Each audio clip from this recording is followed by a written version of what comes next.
Hello again, my little chickens. Welcome to Just for Farmers. I'm still David Heine, and this is still Paul Harris. Hello. Good morning, good afternoon, good evening. He still says that every time. I've got to get a better opening, haven't I? Anyway, today we're going to jump straight in yet again with our expert guest interview. Many of you have said that Paul's stuff in relation to man management, marketing of the farm and promoting yourself and on the administration side was so helpful. But many of you were saying that you've got these desks in the kitchen with just piles of paper, broken pens and coffee mugs and coffee rings and your admin is just all over the place on certain areas. So I brought in a very old and dear friend of mine, Doug Dorbury. Doug is Managing Director of Executive Training and Consultancy in the West Midlands. He specialises in helping business owners to become more productive and therefore help their businesses become more profitable. I hope I've done you justice there, Dougie. Welcome, Doug. Yes, welcome. And hello to everybody who's watching and listening. So let's jump straight in. Give us a 60, 90-second potted history of what you do, how you do it, and why you do it, Doug. Okay, so I've been doing consultancy now for 24 years and working with the small businesses, really, who really know their stuff. So they're specialists in what they do, they're specialists in their field, but they've had no real training or experience in how to grow a business and how to run a business. Because being really good as a baker or an electrician or a farmer or whatever it is you do, you are a specialist at that, but that doesn't mean that you know all what it takes to run your business. So myself and my team, I've got a team of 15 consultants up and down the country now. We work with businesses to help them to grow, but by putting the processes in, by putting the systems in that will allow them to be very, very successful in what they already know and what they're already specialists at. Wonderful. And Paul has said a few times over the podcasts that farms are in the main either family run businesses or businesses where it's quite inherent in the community and the family's developing on the farm. So they know what they do very well indeed, but perhaps some of them don't consider it as a business and don't run it as a proper business should be run. And it could be, quite rightly, so much more productive and profitable if they get their head around this stuff. I think it's interesting, Doug, isn't it, that the farming, and to a certain degree you talk about electricians and carpenters and people like that, but particularly in farming, it's often referred to as a lifestyle business. Yeah, I was about to say lifestyle, yes. Yeah. So what happens is that the specialism, as you described it, is our passion, whether it's livestock, or it might be driving tractors or growing crops, where else it might be, or poultry or whatever. But actually the business bit, oh gosh, well, I've got to go in the office now and get on my computer out, and this thing that whirs up and I have to wait for it to start, and then it's probably on Windows 10, and oh dear, it's not necessarily an area. And this is a massive sweeping statement, by the way. Maybe there'll be people listening going, no, I love the computer work, I'm really passionate about it. But I think if we were to stand back and say, as an industry, it isn't the thing, as you say, that's our specialism or our skill. So, and certainly the farm offices that I go into frequently have, magazines that haven't been opened at all, subscriptions they're paying for, they're not reading, lots of paperwork, invoices that need, paying. And farmers tend to do it sort of begrudgingly, I guess. So it's how can we make this part of their business?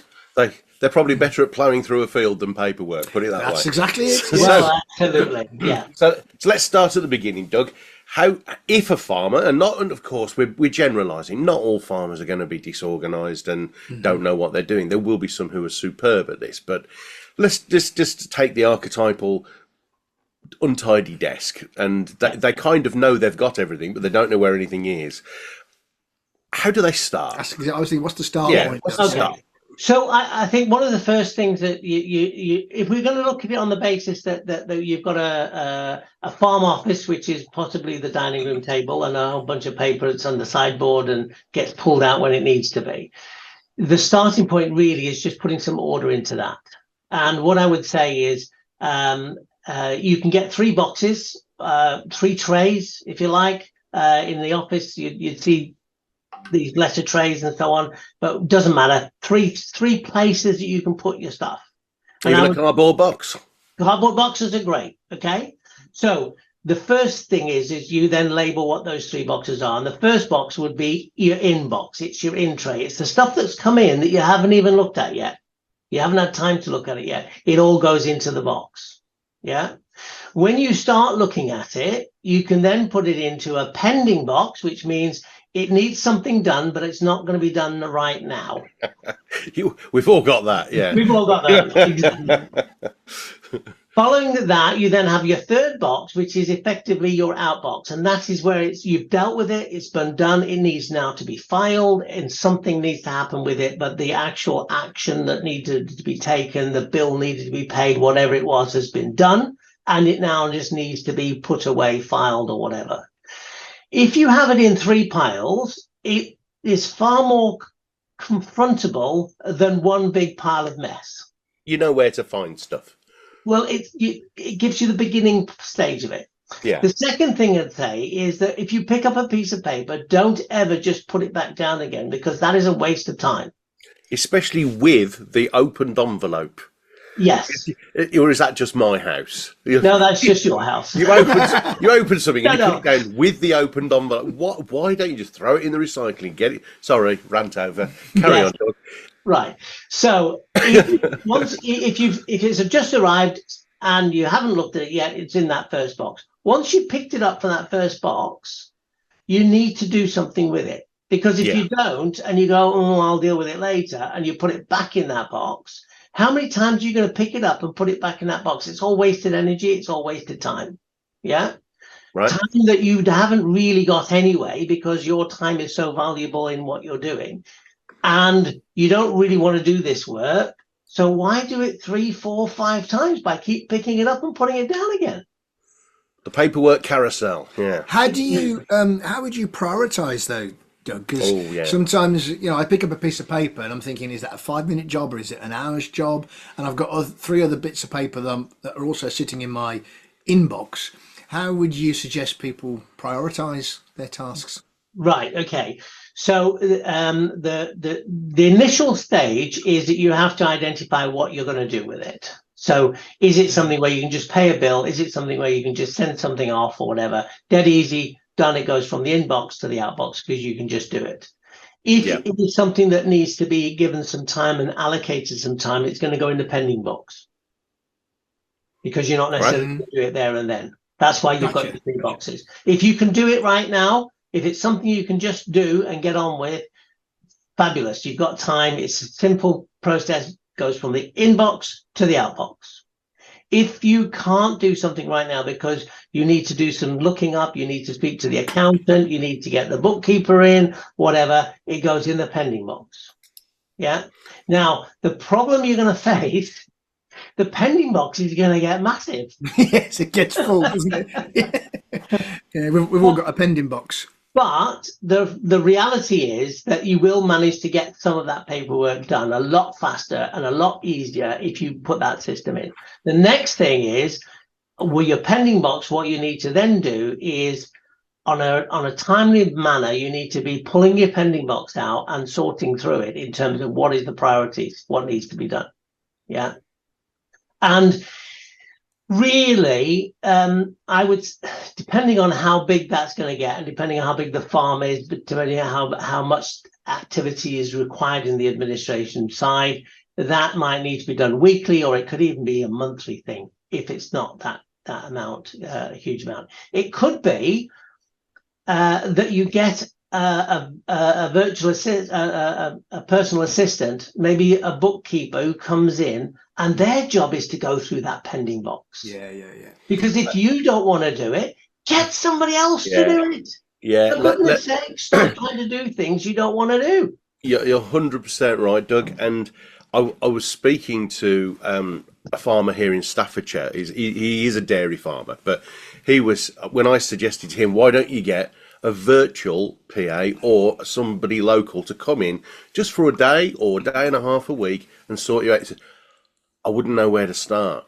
But they don't need to know where to start because the person knows where to start. That's their skill set. They're a good administrator, like the farmer is a good farmer. Yeah. So they don't have a problem. It'll take them a third of the time than it will take the farmer to do it. I even suggested to him in that case, hire one of them to come in for an hour and tell you how to hire a PA so that you are comfortable in doing it. But you're spot on, Doug. It is relatively inexpensive in the scheme of things, and it just lifts that pressure off the person who finds that task difficult. And we've all, I can't speak for Paul and yourself when I say all, I mean all of us, but all of us have these tasks that we just don't like doing. Correct. And, even me, filling in tax forms for HMRC, I'd rather take my eye out with a plastic spoon than fill those forms in. So it took me a while to overcome that, but now I just get someone to do it for me. Doug, have you heard, I mean, particularly if you're remembering, particularly if you're a dairy farmer, it might be easy to remember this. Have you heard the 4Ds principle, which is very much what you're saying? So I heard once, I think it might have been Peter Thompson actually, one of his phrases. He said, when you're thinking about paperwork and you've got your 3 trays in, your 3 boxes in, there's 4 Ds. You either do it, you deal with it straight away because you can. You diary it, which is effectively your pending file. I'll get to that. You delegate it, somebody else can do that, or you dump it. Yes. Waste paper bin. 4 Ds. Do it, diary it, delegate it, or dump it. Or dump it. Yeah. No, I 100% agree with that. It is about that. And I think the other thing is, and you mentioned diarying it, you have to allocate time to the stuff that needs to be done. Yeah. So David, you talked about your tax returns, yeah? If it's on your desk and you keep looking at it and you're going, oh my God, I've got to do those tax returns. And the next time you look at it, oh my God, it's just winding you up. Yeah. And you're looking at it and getting more and more frustrated because you haven't done it. You know you need to do it and it's winding you up. Yeah. If I'm laughing in the spirit of transparency, 24 years ago, Doug was my first business coach. So when he says, David, when you talk, he knows exactly my pains. He exactly knows my pains. No, can't hide anything here, can you? So Doug, talk to us about sticking on this same principle of just getting started. I think one of the scourges of modern life, and also I talk about paradoxes a lot, as you know, the benefits of modern life is email. And many farmers will be deluged with emails. And with farming, invariably we have a lot more inbound paperwork than outbound paperwork. Right. So we buy an awful lot of materials. So we've got invoices coming in, could be electronically, could be hard copy. We're not actually doing many external invoices, or we often only have effectively one customer, which is our milk buyer if we're in livestock, or it could be somebody buying our crops from us. So we don't do lots on the sales side particularly, but we have these hundreds of invoices for bits and pieces coming in, some of which are electronic. How do we manage our emails? Right. Okay. I'm going to come back to this situation whereby you've got to get people to help you with it, because if you're not good at it, you've got to get other people to help with it.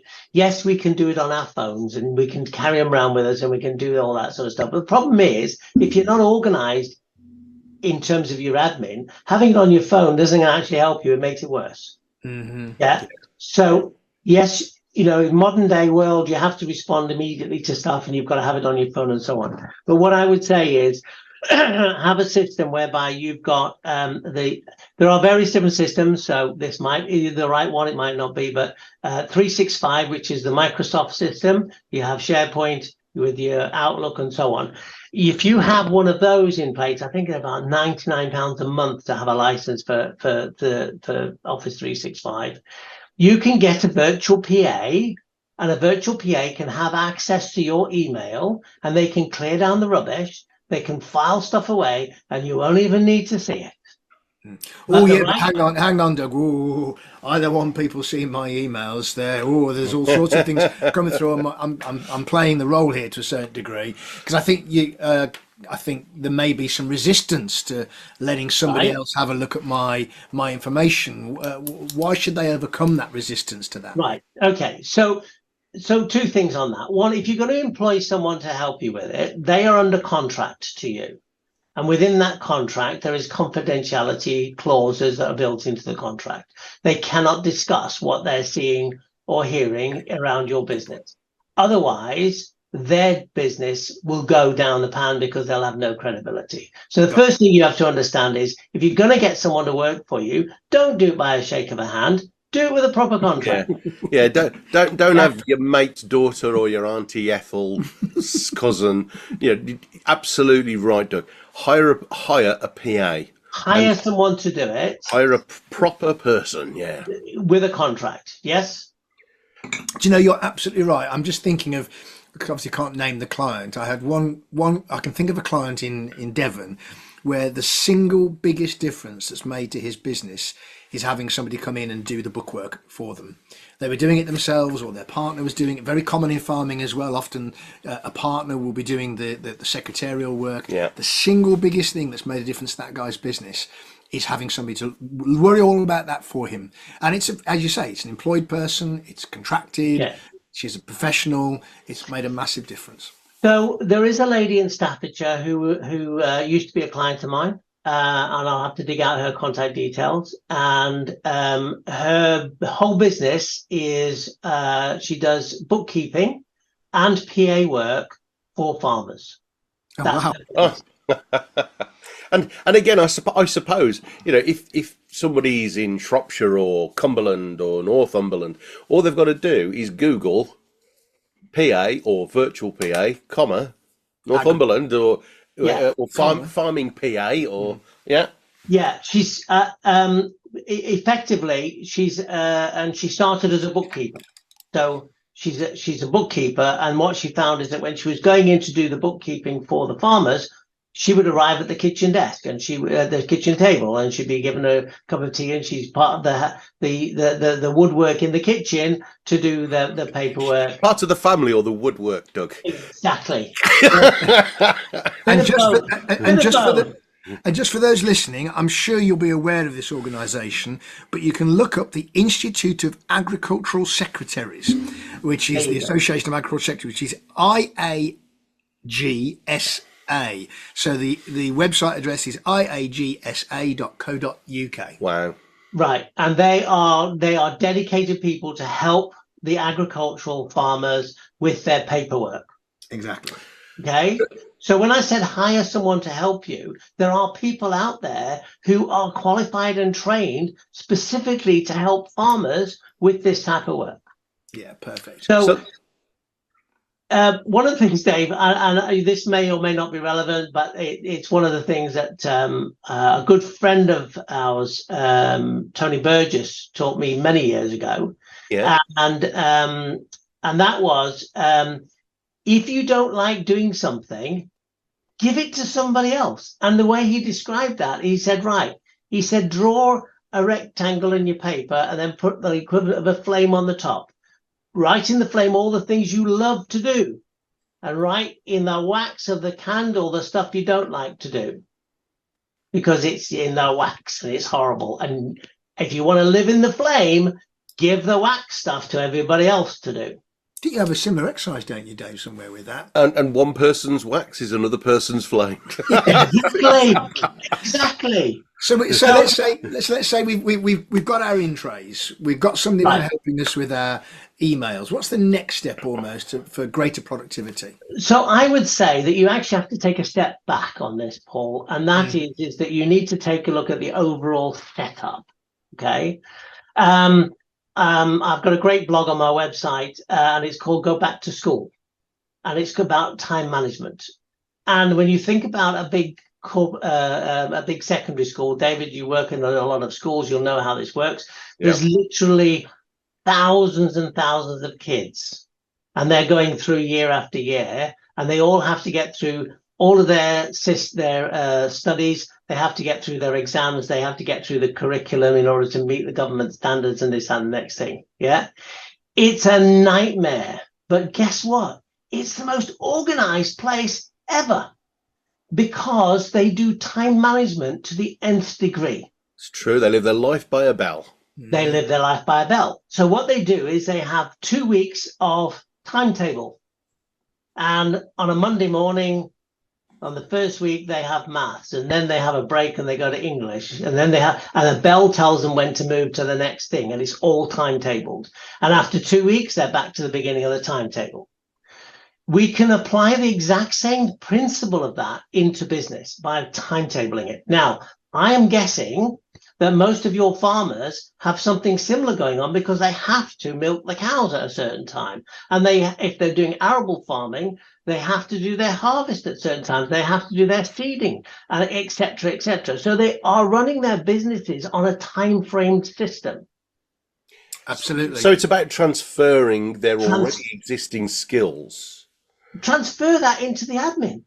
Because all you've got to do is you've got to go, okay, once a month I have to do, or we have to get the bills paid, or once a month we have to do the filing, or once a month we have to do. So just schedule it. Maybe it's half an hour a day, maybe it's half an hour a week, or it's a day a week or something, where you do the activity that needs to be done. And if it's scheduled, it has the same priority as the scheduling of the cows to be milked. It's the scheduling of the seeding to be done. It's the scheduling of the, you know what I'm saying, Paul? There's all of these activities within farming that are time restricted because they have to be scheduled. So would you suggest, because many of us now will run an electronic diary on our telephone, says Paul, holding up his phone. My kids always take the mickey out of me, Dave, when I say telephone. That's so very posh. In fact, it's mobile now, or phone, or whatever. Anyway, do you still call your music centre a gramophone? Come on, Grandad, what were you going to say? Come on. So we all carry our lives around with us on our mobiles, our phones, and they'll put appointments in. Are you suggesting, therefore, that it would be helpful to maybe put a note in the diary to schedule this admin? So put it in as an appointment. Yeah, so what you do is in your diary, you have a section blocked out that says admin, or whatever that activity is. So you can break the admin activities down into key things that need to be done. Could be invoicing or paying bills or whatever else it might be, or even just doing emails. I'm going to do emails, whatever, every day. And there's a reminder. How do we then get over the discipline if I still don't want to do it? It's in my diary. I've scheduled it. But I'll just go and check the cows again, actually. Very valid point, Paul, because it's about the mindset. They're capable of doing it. It's the mindset shift to establishing that it is as important as ploughing that field or fixing that fence. It's part and parcel of the whole process of running it's a business. I know it's a lifestyle.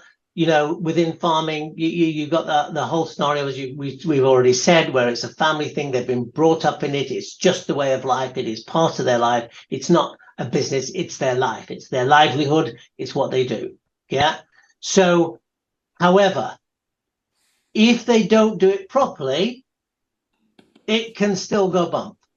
If they don't do it properly, they can still have a situation whereby they're not generating the necessary income to survive. The same as any other lifestyle, the same as any other business. So there are things that have to be done. The government require us to fill forms in to pay taxes. We have to tell them how much tax we have to pay. How does that work? But anyway, we have to do it. By law, there's things we have to do. So regardless of whether you want to do it or not, there are things that have to be done in order to keep a business functioning. So they are a priority. So Dave, you're absolutely right. These things are a priority and they need to be done. So you need to allocate the time to it. And you know, once you start allocating bits of time to it, then it becomes easy because it becomes just part of your routine. I was just going to say, Doug, is it about, sorry to talk over you, but is it about creating habits, good habits? Yes. So if we commit to do it in the diary, 2 or 3 weeks, whatever. It's interesting because I have in my diary, I have it blocked out in red. Every Friday is what I call office day. And I do not book appointments unless it's absolutely necessary on a Friday. Now, that was given to me as a suggestion because I was always never had time to catch up. So someone just said to me, put it in your diary.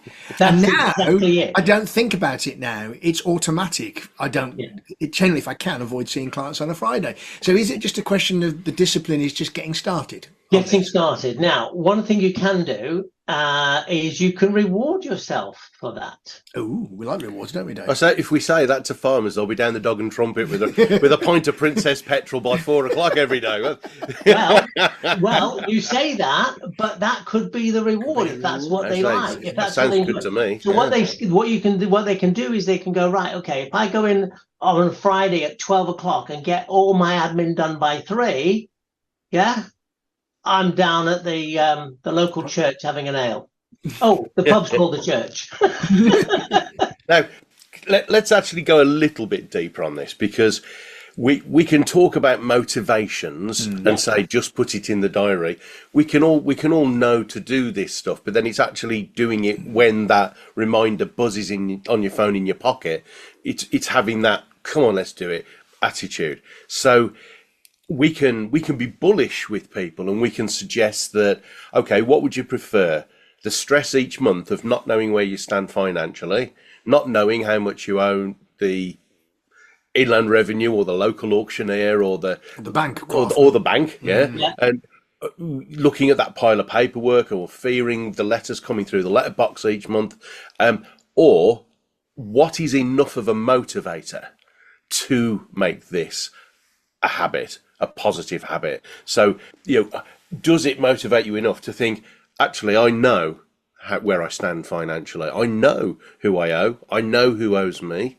I know it's building enough of a reason, a positive reason why we must do it, that's bigger than our fears and insecurities around doing it in the first place. So we come back to what we've already been talking about. So first of all, if you get some help with it, so if you're really struggling with it, get some help with it. As soon as you get some help with it, what happens is that puts a discipline in immediately, because a weekly basis or a monthly basis, Mary or Peter or whoever the person is that's coming into the farm to help you with the admin is turning up to do it.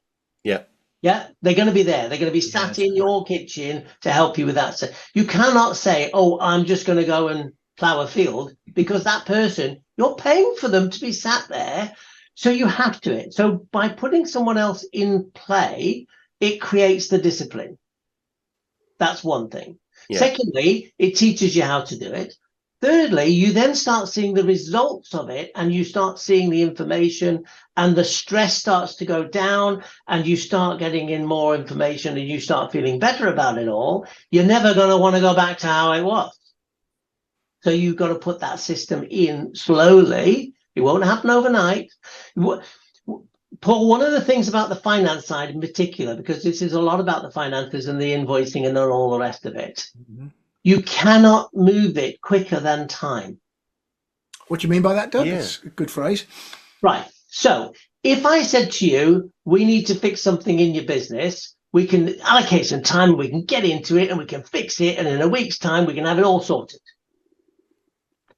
Your finances can only be done by the end of the month. You have to do the process. You can't do it again until the next month.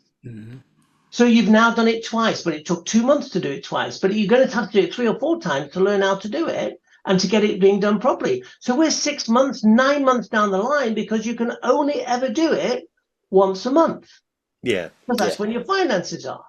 So it's not something that you can just go, right, let's fix this. It's something that you have to work at, because you can only work at the speed of time. Yes, and I think in farming in particular, I'm thinking of certain types of farming, in livestock farming. If you're a dairy farmer, for instance, often you're paid once a month by your milk buyer, and therefore, then farmers will tend to do, and it's not dissimilar in the arable side of and other parts, but they'll then have a week to pay all their invoices. So you're quite right, Doug. There's only a certain time of the month when we're going to sit in the office and do our invoices. And therefore we have to accept that is the time scale it's going to take. So to get the system in place might take us two or three goes. So is patience important then, Doug? It is. Patience is important, but also what you'll see is that you can't just fix something. There's a lot of people who are impatient. We want to get done now, and especially entrepreneurial people who are active and they're doers, and farmers are active and doers, otherwise they wouldn't be doing it. And therefore they want to just do it, and they can get in there, and if it's if they have to put a new fence up to stop the sheep getting out of the field, they can just get out there and do it, and it's done. Job done, sorted, let's go and have a pint, whatever. You can't do that with the admin side. The admin side is a time-constrained system that you have to do bit by bit. But as you start to do it, you then start to see the rewards of it. But you're not going to see the rewards in a month. You're not going to see the rewards in 2 months. You start feeling it better oh, that's much better because I've now got some help in this. But it's going to take 6 to 9 months to sort out the systems in order for them to be really working smoothly and you're not having sleepless nights anymore. I think what you've just said, and anyone listening, almost replay the last 2 or 3 minutes, because what you've just said is so appropriate for, I think, the challenge we often find in farming, that what we end up with is an elephant task that we never get started on because I know I'm not going to get it done in one session. And I've sat down today, I want to get all my systems sorted, all my invoices paid, and we never make it. And I think that mindset shift of, do you know what, this could take 3 or 4 months before I really get on top of it, is a really, I think, valuable lesson for people to listen to, because you're quite right about us in farming. We often are quite impatient. We want to get things done quickly. We want to see the results quickly. And we haven't got time to mess around. Let's just get it done. Exactly. Whereas actually in reality, again, if I'm thinking of either growing crops or growing livestock, we understand that an animal will take a certain amount of time before it can produce milk. We understand that it'll take a while for crops to grow, particularly with climate change and everything else. There is that patience with the operational side of farming. But the patience comes from an understanding. Yes, exactly. A knowledge of knowing that it does take time. Yeah, absolutely. So you've got to work with that. And I think before we came on air, we were talking about the fact that the way farmers work is actually transferable from the operations into the admin, because it's actually, there's a lot of similarities, and those skills are transferable into admin. It's not something that is completely and absolutely different to what they do on a day-to-day basis. They just need to identify it. So having a proper system, having a proper schedule as to when things are going to, getting someone in to help, these are all things that actually helps to cement that process being done. Yeah. So let's say we've done that. And I'm going to almost like, what's next? So I've got my system in place because I've had some help. Either whichever one comes first, either help and then system, or system then help. I'm starting to follow a process. I'm starting to see the results of that, maybe in time that I'm getting back. Yeah. And less stress, Paul. It takes stress out of reduce stress, absolutely. So what comes after that? Where do I go next? Right. So once you get your basic systems in place, and once you get your basic process running, and it starts to become habit and all the rest of it, in today's world, there is masses of technology that makes it even easier. But you can't put the technology in until you've got your basics in. So true. Yeah. So you get your basics in place. It's like, well, how can I explain it? Excel spreadsheet. So we used to do our finances on Excel spreadsheets. Prior to that, we used to do them in a logbook, the ledgers. Yeah. And then we moved to Excel spreadsheets. And then we had something called QuickBooks and Xero and stuff like that coming in.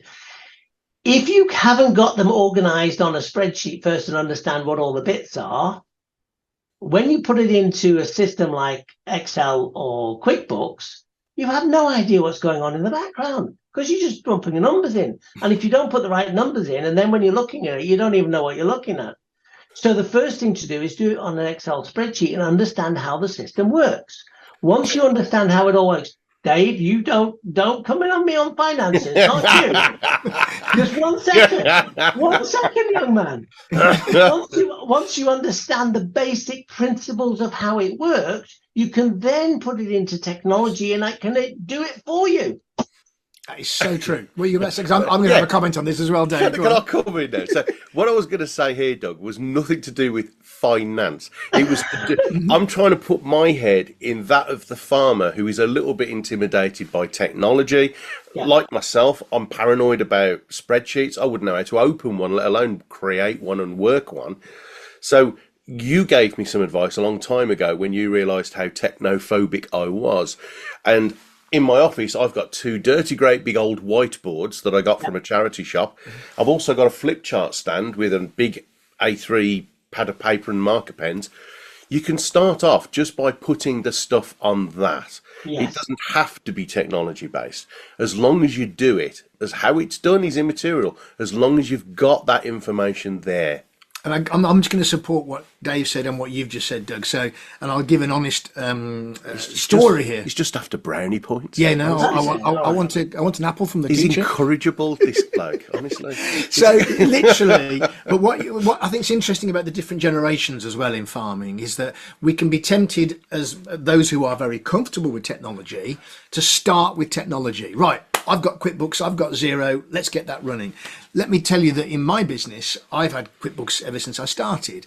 But what I realised is that QuickBooks and my system, if you like, my Excel spreadsheets, weren't talking to each other correctly. Yeah. So I had to, as you say, go back a couple of steps and say, right, what do I want this to look like? What is the process? What's the system first before you try and use the technology?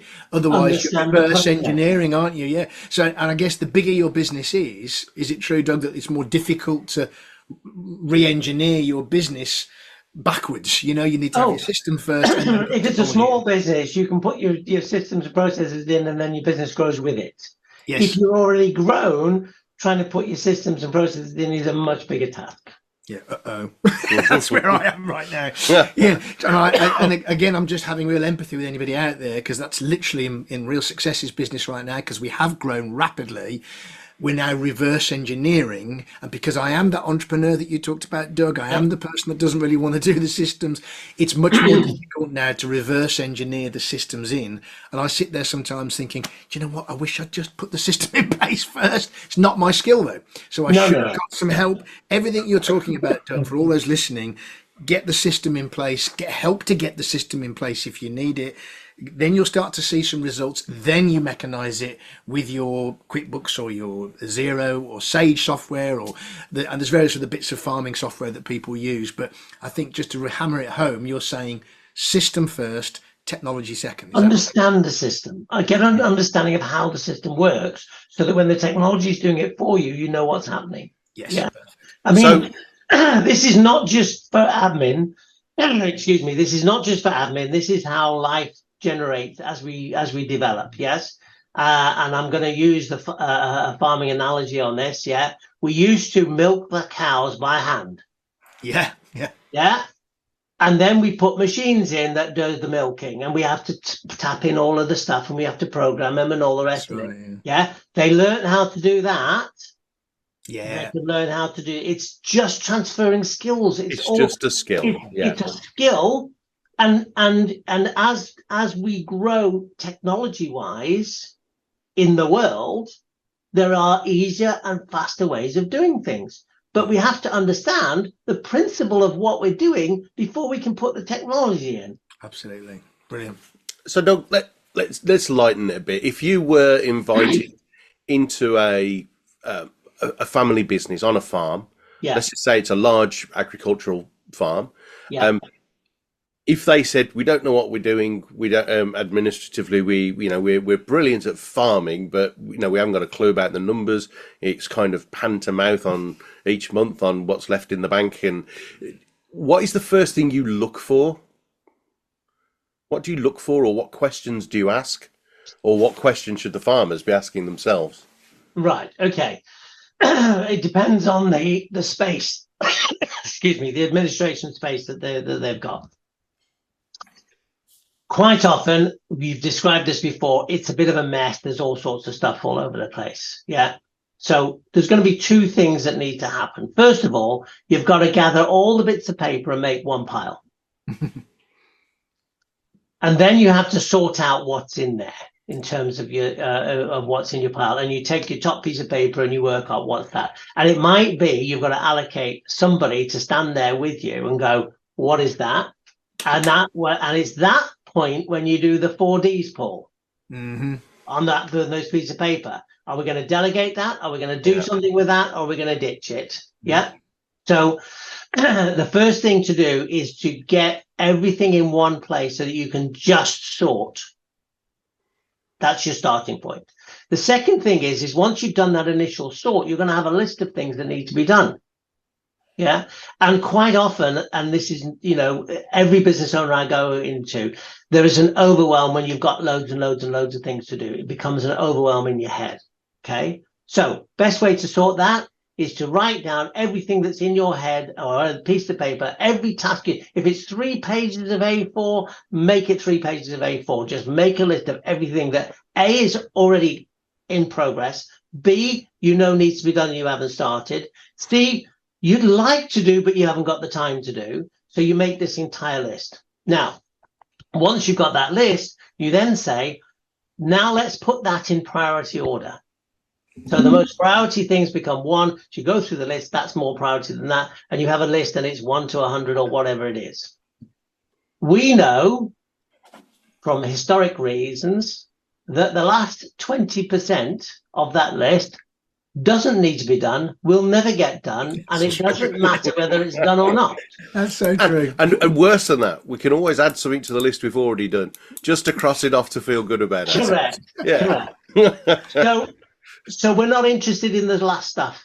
That'll just die out. It might be it's not priority at the moment, but it'll become priority and it'll move up the list. Okay. So the next step is to say, of the first 5, because you can have a number of things on the go, what are you going to do first? And you start and you get those first 5 done. And Dave, you love doing this. When you've done it, you cross it out with a big felt pen. Yeah? Absolutely. Yeah. So you cross it out and it makes you feel good. You just go done. It's done. It's finished. It's completed. And I even use a green highlighter, as in it's gone. It's good. It's done. It's a green highlighter pen I use. Perfect. Yeah. But you feel good about it then. And when you feel good about something and you've done something, you've achieved something, you want to achieve more and you want to feel more and you want to get more stuff. So you've got to start those small wins. You start with the small wins, but those small wins are better be the priority than not the things that are just nice to do. Yeah. Can I ask you a question about prioritising? Because that's another challenge I think we all have. And I'm referring to Peter Thompson, bless him, twice now. I'm going to something else I remember Peter Thompson talking about prioritising is that when you prioritise your list, 1, 2, 3, 4, 5, I'm going to do that first. He talked about this, told a little story. He called it the carpet fitters technique. He said, why do carpet fitters always get it bang on? If ever you've fitted carpet yourself, you end up going, there's a bit of a gap there and that's not quite right. And I didn't fit it as well as a professional carpet fitter. And Peter Thompson asked the carpet fitter, why do you never make a mistake? He said, aha. He said, what you do, he said, you measure it once and cut it twice. What we do is we measure it twice and only cut it once. And what he meant by that was when you have your priority list, 1, 2, 3, 4, 5, you do number 1, but then you reprioritize because number 2 in your first list may actually be number 4. So something else on your list may become more of a priority. Yes. So what I'm saying is we should be continually reprioritizing. Not on a Monday morning I've done 1, 2, 3, 4, 5, that stays 1, 2, 3, 4, 5 for the rest of the week. It might be by Wednesday number 5 has now become number 1. Does that make sense? Yes, but also the fact is that when you take Dave's big felt pen and you cross off number 1, number 2 has now become number 1 automatically. But is it automatically? Well, that's my point. Is it actually, do you need to look at the list again and go, right, is this number 2 that's now become number 1, or is actually number 3 become more this constant sort of reprioritizing to make sure you're always working on the right task? In principle, Paul, I would agree, but in practice, I would not. And the reason for that is you can spend all your time prioritizing instead of getting on with it and doing it. Yes, exactly. So you're not into positive thinking, you're into positive doing. Yeah. Doing. We're talking about doing. So once you've got that list, crack on and get it done. You know, if you spend your time reorganizing it and reprioritizing it, you're not going to get anything done.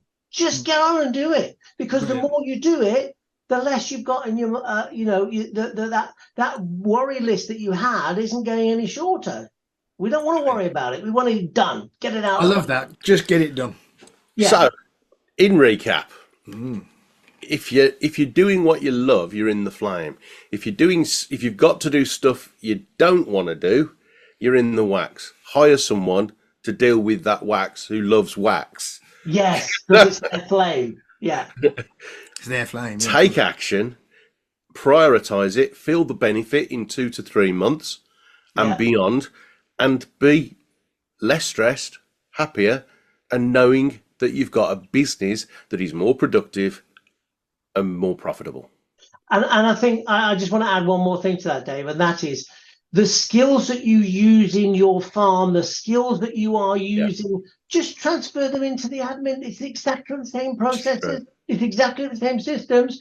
Just go, okay, that's what we're going to do over here. We're going to allocate the time. We're going to do so. The time management is actually really, really important to get your farming right. It's really, really important to get your admin right. Brilliant. That's so true. I've really enjoyed this. It's, I mean, for such a potentially dry subject as admin, it's been upbeat, high energy. Thoroughly enjoyed having a blather with you again, Douglas. If people want to get hold of you, how's best for that?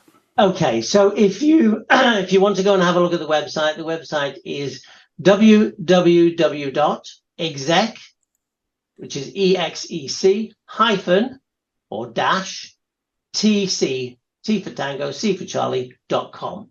All contact details are on there. If you want to send me a direct email, easy, it's Doug, DOUG, at exec-tc.com. And you've got a little team around the country, haven't you? We have 15 consultants up and down the country. We are available to help anybody with anything their needs. Well, God bless you, Mary Poppins. Thank you very much indeed. Have a terrific rest of your day, Doug, and thank you for your expertise, your time, your frank conversation. It's been a privilege. Brilliant. It's been a blast. Thanks very much, guys. Cheers. Bye-bye now. Cheers. We had a really short piece from James, the Body Fix coach. Something that'll help your well-being. But remember, it's advisable to speak to your doctor before you start any significant exercise regime. Enjoy. Hi, we're here with James again at the converted cowshed that is now a gym in Burton-on-Trent. James from Body Fix. Please, anything he tells you to do, remember, shouldn't be doing it by yourself. Make sure there's someone else on the farm around. And if you've got any aches and pains and you're concerned about this, do see a doctor before doing any strenuous lifting or exercise. James, what's this exercise for? Okay, so I was thinking about what you're doing throughout the day, climbing inside and out a lot of tractors. So a lot of different muscle groups required, so a lot of strength we need for those exercises, right? So I thought what we'd do is look at some single leg step ups on a box a little bit later. But first I'm going to have a look at a pulling exercise that's going to target the upper back, middle back and a little bit of the lower back as well. So in my experience, a lot of people, they are neglecting their backs as part of their training. They're very dominant in these front sort of the muscles here, so chest, shoulders, all on the front, everything's nice and strong, but on the back, very weak. So what we're going to have a look at is a horizontal or a recline row. So I've got a barbell set up on the squat rack, so anything that you can find that you can pull on is going to be ideal. So if you imagine a metal frame, James has put a traditional pole with weights on each end up on the frame on hooks. Again, as he said, you could use a gate bar or a piece of fencing, or I suppose they could even throw a bit of rope over a rafter in the roof and pull themselves up doing that. Okay, so tell us more. Okay, so again, as I'm using a barbell, I can use a couple of different variations with my grip on this. But what I'm essentially going to do is take hold of the bar or whatever you're using. I'm going to go for a bit of a grip that's outside, well outside the width of my shoulders on this. You can work a bit narrower as well. It's entirely up to you where you want to work. So his palms are face down, about just over shoulder width apart. Yeah, so what I'm going to think about doing here, I can just start from a standing position, and I'm going to get into the habit of pulling my chest towards the barbell. But I'm not going to use my arms, rather I'm going to think about squeezing my shoulder blades together and then bending my elbows and pulling my chest towards the bar. So the energy is coming from the shoulders? The back and the shoulders and the elbows, rather than the forearms, okay? So once I've got into the habit of that, again, my core's nice and tight and I'm in a nice straight line. I'm not allowing my bum to sag through and just drop down. I want to stay in a nice solid plank position, core tight, okay? But once you've got that nailed down, you can have a few steps forward. So I'm starting to go underneath the barbell a little bit. I'm going to think about the same movement again. I'm going to squeeze my shoulder blades, pull on the elbows, take my chest towards the barbell. I'm trying to keep my elbows up as much as I can. I'm squeezing my back hard at the top and I'm just returning down to the start position by bending my elbows again or straightening them out. So if you can imagine a horizontal bar up on a metal rack, and James isn't lifting or moving the weight, he's using the bar just to pull himself forwards and backwards whilst leaning backwards, which I'd imagine just increases strength in the upper back, right? Yeah. And that's what we're looking at for this exercise. If you want to play around with it a little bit, you can get yourself further underneath if you can. So I'm in even more of a harder position here to start with. Again, I'm going to squeeze my back and pull my elbows. I can play around with it by holding it at the top for a couple of seconds by just squeezing my back as hard as I can, or I can just work for some repetitions, and just so you can feel those muscles in the upper back or the lower and middle back working. Again, to change it, to get the different angles right, to get the different muscles firing, we could put the hands underneath, so we're pulling on the biceps more and the lower back muscles.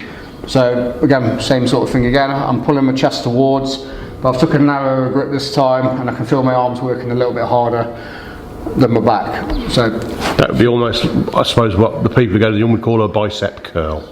It's essentially a bicep curl, yeah. Wonderful. And how often should they be doing this to sort of, even if it's just to maintain their sort of strength, upper body to climb in and out of vehicles? And yeah, so you could probably do this a few times a week. With strength exercises, we always suggest 2 to 5 sets of, you can go anything between 6 and 12 repetitions per set. So a couple of times a week would be ideal to start building that strength up if you do lack in that sort of department. Wonderful. Thank you, James. So, on this drill down, Paul and I, we're going to just have a little chin wag. That's a Brummie expression. We're not going to wag chins. We're actually going to talk. Communication solves all problems. We're going to have a little chin wag about safety. Now, I was chatting to Paul about this, and Paul came up with this brilliant metaphor for it. So do you want to say that thing you were saying earlier about how the box? Yeah. So what I was saying, for those of us that work in the agricultural sector, it does have, as we know, one of the worst health and safety records of all industries. I think last year, I think I'm right in saying, don't quote me on this exactly, but it was something like 34 people lost their lives in agriculture in the UK last year. So we know, we're all aware, aren't we, that we have a challenge with health and safety.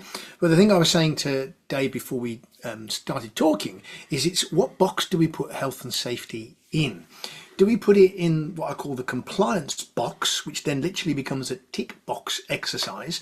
And is it about compliance? So, we all have the red tractor standards to hit, and sometimes health and safety, quite rightly, is you need to tick a few boxes and make sure we're complying in a certain way. Or should it be in the culture box? So is health and safety really about compliance on farm, or is it about culture on farm? And therefore it becomes more about mindset than tick boxing. Tick boxing. Tick boxing? That's like a tick boxing. It's like a really weird martial art. Tick boxes, yes. We don't want to be doing that. Ticking boxes. There we got it. Got there in the end, yeah. Box ticking. That's the one. That's what we should have said. Yes. Yeah, and a weird analogy here. I've got an 18-year-old son. He's got severe autism, and he's still, at 18 years of age, obsessed with Thomas the Tank Engine. What's that got to do with safety, you might add? Well, the creators of Thomas the Tank were always about teaching values and morals, and every little story had its own theme around it. And Thomas is famous for saying, do it right from morning till night. And my son still screams that in the middle of Tesco's every Saturday when we go there. No idea why Tesco's and no idea why that thing, but he loves it. Do it right from morning till night. And Paul was saying it's more about a culture, a mindset, a way of doing something. And there are so many great farms out there and little areas of farms where things are being done right, and then we go, oh, that'll do, with another area.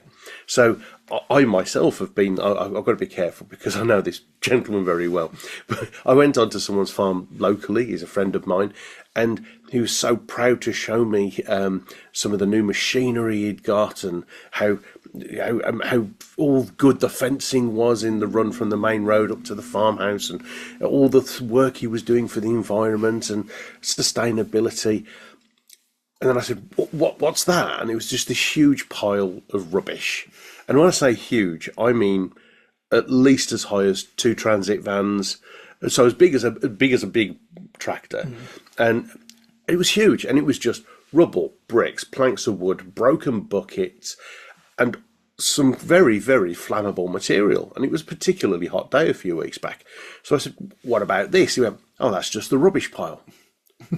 Now, the rubbish pile was at the side of a shed full of, I'm showing my ignorance here, I'm assuming bales of hay.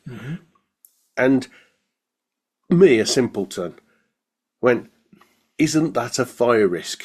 He went, no, it'll be all right. And all I heard was my son going, do it right from morning till night. Because my next door neighbour, Paul, was a station officer at the local fire station. And the number of fires he was called out to with agricultural farmers in and around Stafford, where he used to get quite cross. He said, because there are so many great farmers out there doing amazing things.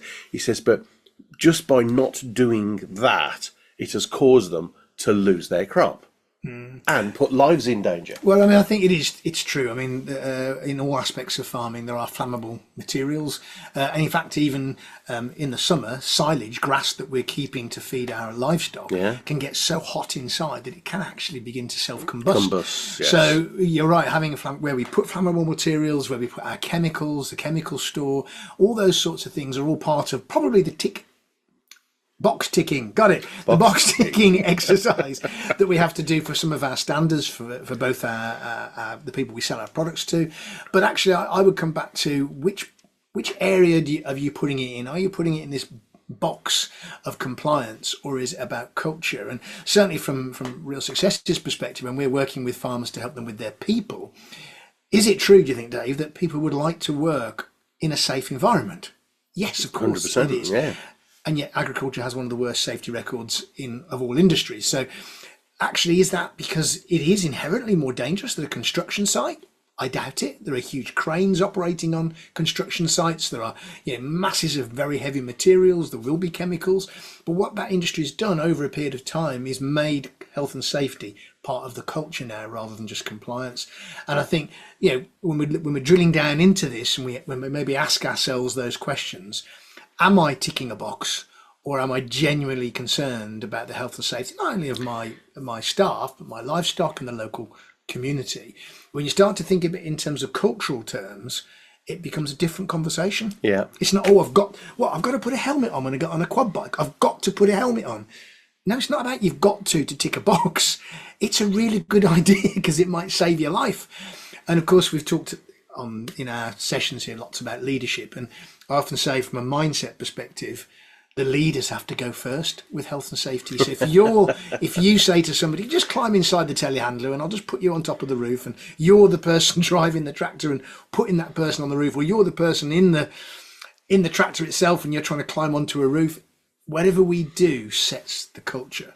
So I think safety is something that can be a real positive for you in your farm if you can demonstrate, particularly when you're recruiting people or interviewing, tell them what your attitude is toward health and safety. And if you're out there listening as an employee, I'd get you to ask the question of any future employer: what's your attitude towards health and safety, and how do you make sure people on the farm stay safe? And if the answer you get is, oh, it's just a load of box ticking and we just ignore it, I'll probably want to go and work somewhere else. Yeah, it's about doing the easy so that you don't have to manage the difficult. If you do the easy, the difficult stuff doesn't tend to happen, or when it does, it's easy to put right because you've done the hard yards. So without wishing to sound patronising, because we wouldn't want to do that, it's about, as Paul says, making it part of the culture. So instead of going, oh, I don't know, there might be some gloves in the drawer over there, be actually quite proud to say, yes, we've got the safety gear, we've got the gloves, we've got the harness, we've got the hard hats. No, you can't use a chainsaw till you've been on a course. And I can right now hear you going, yeah, you got to go on a course to use a chainsaw. Well, yeah, that's because no one trusts a one-armed chainsaw operator. So there are reasons why these things happen. So let's see if we can make it part of the routine. That's exactly it. It becomes part of a daily mindset of how do we stay safe today. And personal standards it comes down to as well. And not in all cases. Sometimes it is just sheer workload, lack of time, etc. You want to do this stuff. But sometimes it's about that'll do. And we need to change this culture. We need to increase the maintenance of machinery, fencing. we need to increase the cleaning of the yard and the vehicles, because one, it prolongs the lifespan of them, but also it just makes for a safer working environment.